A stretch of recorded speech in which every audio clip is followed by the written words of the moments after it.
네, 2012년 11월 8일 현재까지 경찰이 파악한 부천 초등생 시신 훼손 사건의 피해자 사망 시점입니다.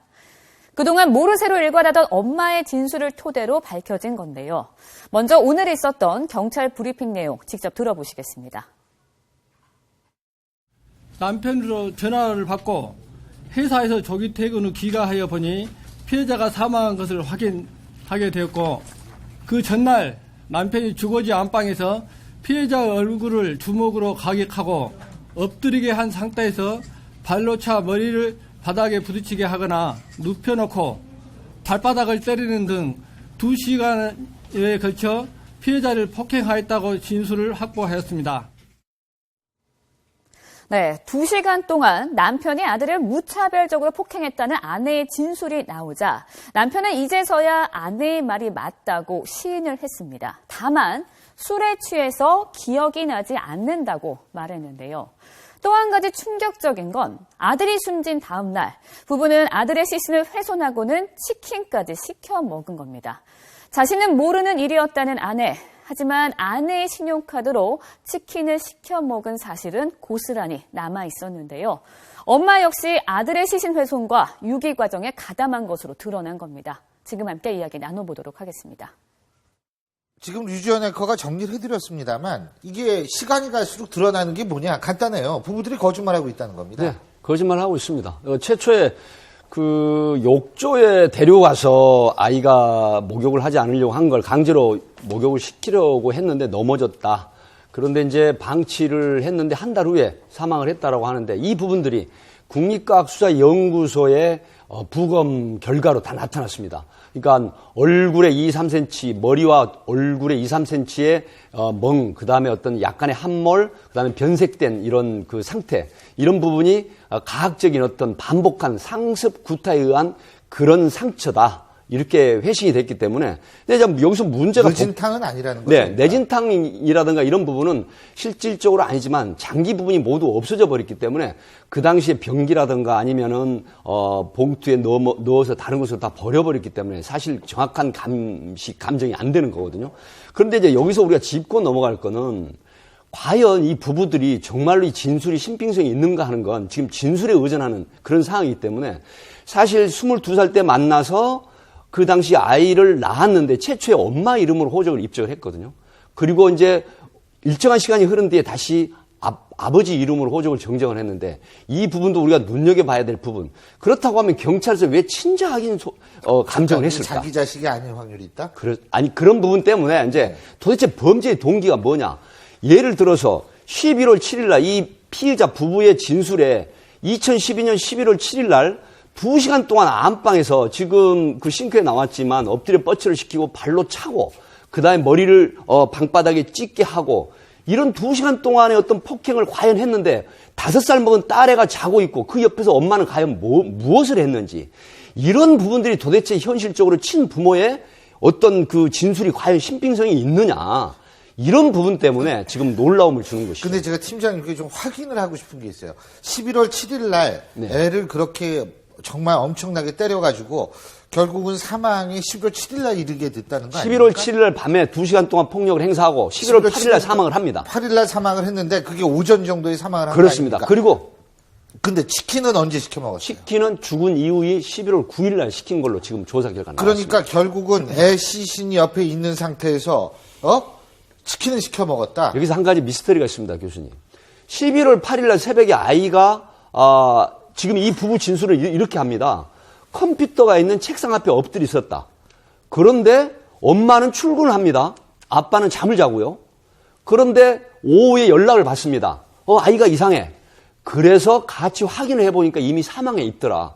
그러면 확인은 절차에 빨리 119 구급대나 아니면 신고를 해야죠. 병원에 옮겨야죠. 그런데 옮기지 않고 다시 아이를 그 상태에서 너는 당신은 딸을 데리고 친정집에 가 있어라고 얘기를 했다고 합니다. 이 부인 진술은. 그러니까 이 최모 씨 남편은 그때부터 혼자 시신을 훼손을 합니다. 치킨 시켜 먹은 걸 보면은 친정집에 안 간 거 아니에요? 안 갔습니다. 그게 거짓말 한 것입니다.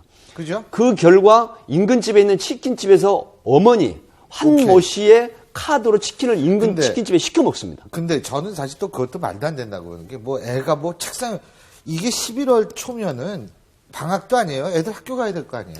저는 이 지금 경찰이 지금 물증이 전혀 언제 예, 사망했냐 지금 밝힐 수 없으니까 오로지 부부의 진술에 의존해서 지금 하고 있거든요. 예. 그런데 이 부부가 절친에 뭐라 그랬냐면 10월 달에 이렇게 넘어졌고 11월인가 죽었다, 한 달 뒤에 죽었다고 거짓말했지 않습니까? 그리고 거짓말하고 지금 제 생각에는 치킨을 죽은 애 옆에서 먹었다는 거 있죠. 예. 이것도 거기에 맞춰서 한 진술이라고 봅니다. 아. 치킨을 치킨 시켜 먹은 먹은 건 거는 맞지만 그게 과연 죽은 애 옆에서 먹었는지 아니면 그 죽은 애는 이미 냉동실에 있는 상태에서 먹었는지 전혀 알 수 없다는 거죠. 이건 부부의 진술이고 제가 이 부분에 관해서 지금 경찰로서는 어쩔 수 없습니다. 살인사건 같은 경우에 기소할 때 이 살인의 일시 장소는 매우 중요하거든요. 이게 특정이 안 되고 이것 때문에 무죄가 날 수도 있는 겁니다. 이게 같은 살인사건이라도 왜냐하면 그 시간에 전혀 안 죽였다 그러면 물론 공소장 변경이라는 절차가 있습니다만 그래서 제 생각에는 우선 4월 달에 있죠. 애가 학교에 안 갔지 않습니까? 그때부터. 그때를 멈춰 그러면 그걸 된다. 소명하라는 거죠. 부부한테. 애가 왜 학교에 안 갔는지 죽었다는 11월 7일까지 그 부분에 납득한 설명이 나와야지 이 부분에 관해서 이 이후의 진술, 뭐 치킨을 시켜 먹다 이런 진술에 신빙성이 있어지는 거지. 만일 4월 달에 예컨대 죽었다. 그러면 그 11월 달에 이 치킨을 시켜 먹었다는 진술도 순 거짓말이고요. 이 부부가 이 4월부터 죽여놓고 그동안 계속 사체를 은폐하고 했다는 그러면 어찌 보면 더 나쁜 거 아니겠습니까? 7개월 동안이나 어떤 엽기적인 모습이 아니겠습니까? 애를 갖다 7개월 동안이나 이게 거의 뭐 11월 달에도 엽기적이죠. 그것도 엽기적이지만 4월 달에 죽인 거에 비해서 또 그럴 수 있으니까 경찰에서는 뭐 어쩔 수 없는 면은 있습니다만은 지금 살인 일시를 밝혀낼 수가 없으니까 그래도 최대한 이 4월에 학교 안 간 이유, 그 이후에 안 나타난 이유를 좀 설명해 줘야 될 것 같습니다. 이 부부가 정말 너무 어처구니 없는 게 정말 경찰에서는 친자학인 친자학인 감정을 한 이유가 있습니다. 도대체 만약에 진술이 사실이라고 하면 2시간 동안 5살 먹은 딸애가 있는 그 한 방 안에서 옆방에서 그 7세 된 아이를 2시간 동안 그런 정말 과도하게 폭력을 행사를 함에도 불구하고 아무리 남편이 무서웠는지 아니면 어떻게 됐는지 모르겠지만 엄마라는 사람이 내 몸으로 난 아이가 그런 무차별 폭행을 당하고 있음에도 불구하고 2시간 동안 방치했다? 이 부분이 아무래도 이 진술의 신빙성이 없다고 보이거든요. 그리고 설령 아이가 폭행을 당해서 사망에 이르렀다고 하더라도 빨리 신고를 해서 구급대로 통해서 병원에 옮겨야 되는데 그런 조치도 하지 아니하고 아니 더군다나 직장 동료한테는 아예 잘 그렇습니다. 했다는 거 아니에요. 그렇게 하고 본인들의 어떤 범행을 은폐하기 위해서 아이를 장기를 훼손하고 그걸 또 변기에 버리거나 쓰레기통에 싸서 또 외부에 버리거나 그리고 그걸 냉동고에 넣어서 얼려가지고 증거가 채집이 안 되도록 보관하고 있었다는 이 부분이 정말 저도 많은 수사 경찰 생활을 통해서 끔찍한 사건을 많이 접했지만 이런 정말 내용은 너무 끔찍합니다. 네.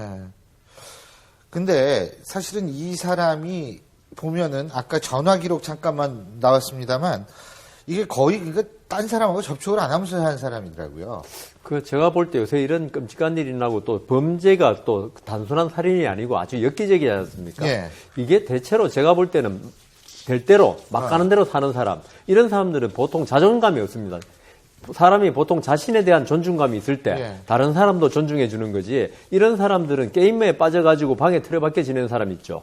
어떤 어떤 인격, 인간에 대한 어떤 존중 이런 게 전혀 없기 때문에 이런 범행을 하고도 어떤 수치심이라든가 이걸 못 느낀다는 데서 문제가 많이 그게 생겨요. 말이죠. 지난번 또 14kg 슈퍼마켓에서 나타나고 16kg죠. 예. 그 과자 봉지도 못 뜯어갖고 그 사건하고 이 사건하고 공통점이 하나 있어요. 아버지들이 직업 없이 집에서 게임만 하고 있다라. 이게 공통점이거든요. 근데 이제 게임 중독된 거 보면요. 사실 그 게임 중독에 의한 직계 좀비속 살인 사건이 최근에 이렇게 많이 늘어나고 있어요. 그러니까 심지어 중학생 아들이 게임 중독돼 있는데 그걸 고만하려는 어머니를 바로 폭력으로 살인한 사건도 있었고요. 또 30대 부부가 게임에 중독돼갖고 PC방 가갖고 맨날 며칠 있다가 애를 그냥 방치해 놓고 갖고 애가 굶어 죽은 적도 있고요. 뭐 지난번 것도 그러니까 이게 뭐냐면은 게임 중독된 그 뇌를요, 단층 촬영을 해보면요. 그 뭐 뇌가 흥분할 때 나오는 그 도파민이라는 물질 있잖아요. 그게 마약 중독자하고 거의 똑같습니다. 그래갖고 이게 또 게임 중독의 특징이 뭐냐면 게임 속의 그 가상 세계랑요, 그 구분 현실 못해요. 세계하고 구분 구분이 못해요. 안 되는 예, 거예요. 예. 그러니까 이런 뭐 인간으로서 가져야 될 기본적인 어떤 도덕적 본능 이렇게 다 마비가 돼버린 거죠. 맞아요. 그 교수님 말씀하신 그 운둔형 외톨이, 그러니까 1년에 이 아버지가 1년 통화 내역을 경찰에서 뽑아봤습니다. 네. 그 총 통화가 309건밖에 안 되는데 이 중에 163건을 부인에게 했는데 나머지 1회 이상 통화가 15명밖에 안 되고요. 2회 이상 통화가 6명. 그렇다고 하면 이 분노 충동 조절 장애를 겪고 있는, 그리고 이제 경찰의 그 수사 결과 사이코패스는 아니지만 사이코패스 기질형, 반사회적, 반인격적 장애가 있다고 합니다. 어느 정도. 그렇지 않으면 그리고 굉장히 그렇죠. 알코올 의존도가 높은 이런 네. 형태로 나타났습니다. 알겠습니다. 어쨌든 수사는 계속되고 있습니다. 지금 하지만 계속되는 의문점이 제기되고 있기 때문에 수사는 바로 그런 의문점을 해결해야 될 가장 중요한 책임이 있습니다. 저희가 계속 지켜보겠습니다.